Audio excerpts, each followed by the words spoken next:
Assalamualaikum warahmatullahi wabarakatuh. Saya Widi Wulandari Gunawan dari Fakultas Ekonomi Strata 1 Akuntansi Regulasore.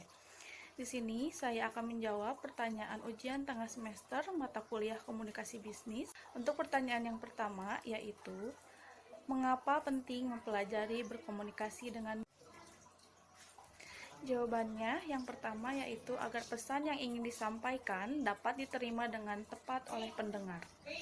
Komunikasi yang baik adalah di mana informasi yang disampaikan dapat dimengerti dan tidak terjadi kesalahpahaman. Yang kedua, komunikasi dibutuhkan dalam berbagai pekerjaan.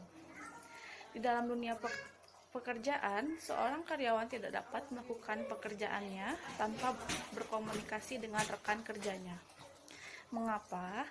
Karena dalam pekerjaan, seorang karyawan perlu melakukan koordinasi, diskusi, serta perencanaan baik dengan sesama divisi maupun antar divisi. Hal tersebut bertujuan agar kinerja seorang pegawai lebih efektif dan menghindari kesalahan dalam pekerjaan yang membuat kinerja jadi tidak maksimal.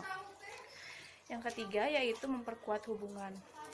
Kemampuan berkomunikasi yang baik sangat penting untuk menjalin dan memperkuat hubungan.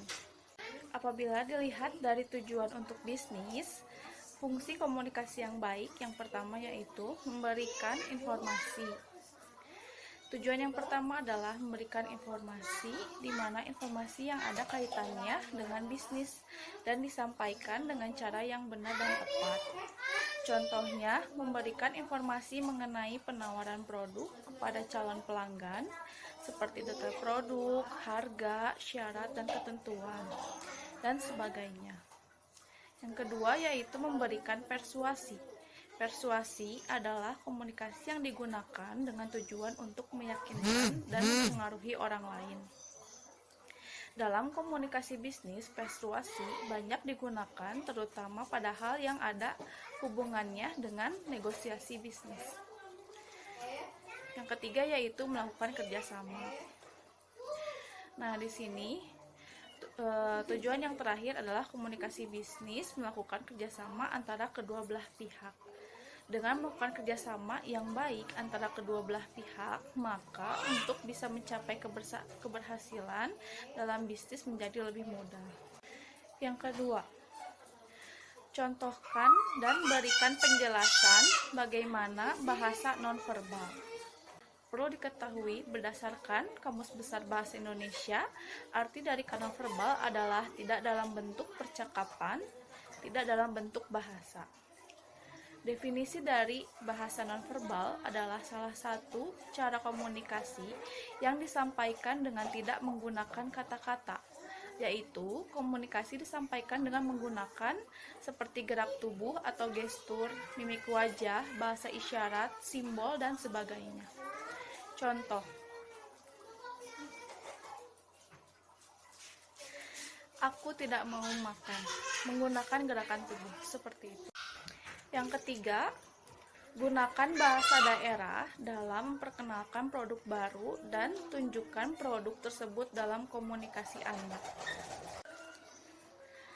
Sampurasun rencangan sadayana, abdi Widi Wulandari hoyong ngenalkeun produk wafer nyaeta wafer super zuper.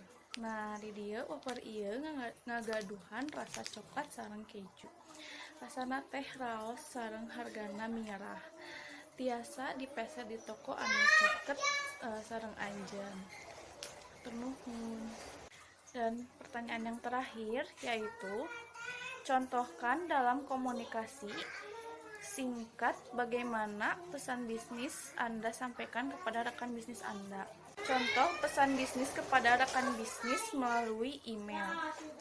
Dear rekan, mohon informasinya mengenai detail kebutuhan produk internet untuk pelanggan A, agar dapat saya buatkan penawarannya segera. Terima kasih. Salam Widi Wulandari.